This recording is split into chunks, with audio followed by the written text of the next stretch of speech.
ตัณหาเป็นเหตุเกิดทุกข์ทุกขังวัตตะเตภูมิกังตัณหาสมุทโยภเวนิโรโทนามะมัคโคโลกุตโรมะโตเตภูมิกังกามาวจรภูมิ11รูปาวจรภูมิ11และอรูปาวจรภูมิ4รวมภพภูมิแห่งการตายเกิด26ภพภูมินี้ทุกขังวัตตะเป็นทุกข์ใหญ่หลวงนักตัณหาสมุทโยภเวตัณหาเป็นสาเหตุที่ทำให้เกิดจึงได้เป็นทุกข์อย่างนี้นิโรโทนามะการที่เหตุแห่งทุกข์ดับสนิทลงมัคโค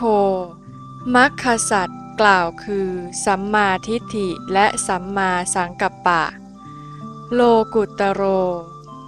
เป็นโลกุตระมะโตท่านกล่าวไว้อย่างนี้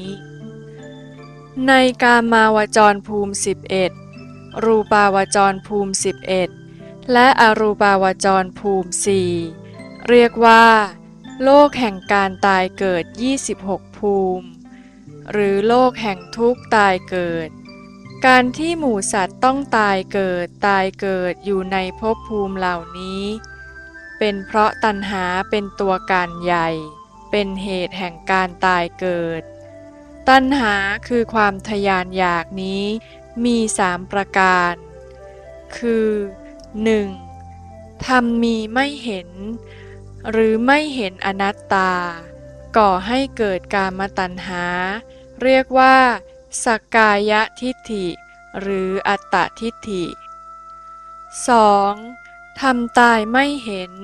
หรือไม่เห็นการดับก่อให้เกิดภวตัณหา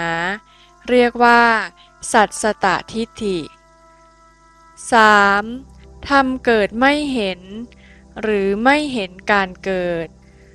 ก่อให้เกิดวิภวตัณหาเรียกว่าอุทเฉททิฏฐิในบรรดาทิฏฐิทั้ง3นี้หากสามารถตัดอัตตทิฏฐิได้แล้วทิฏฐิที่เหลือก็อยู่ไม่ได้สิ่งที่ตัดอัตตทิฏฐิได้นั้นก็คือมรรคสัจ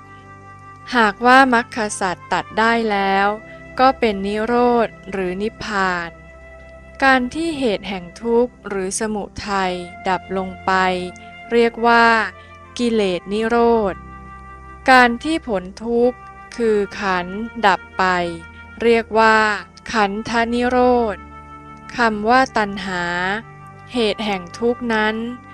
คือความทยานอยากหมายความว่า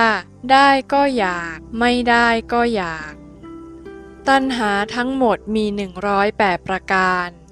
ประกอบด้วยตัณหา3คือกามตัณหาภวตัณหาและวิภวตัณหาคูณด้วยอารมณ์6เป็น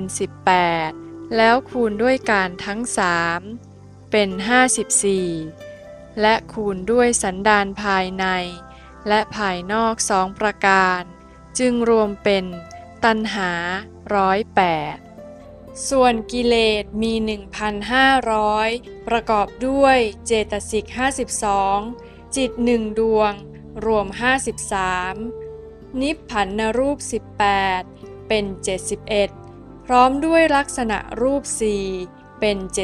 75แล้วคูณด้วยกิเลส10เป็น750และคูณด้วยสันดานภายในและภายนอกจึงรวมเป็นกิเลส 1,500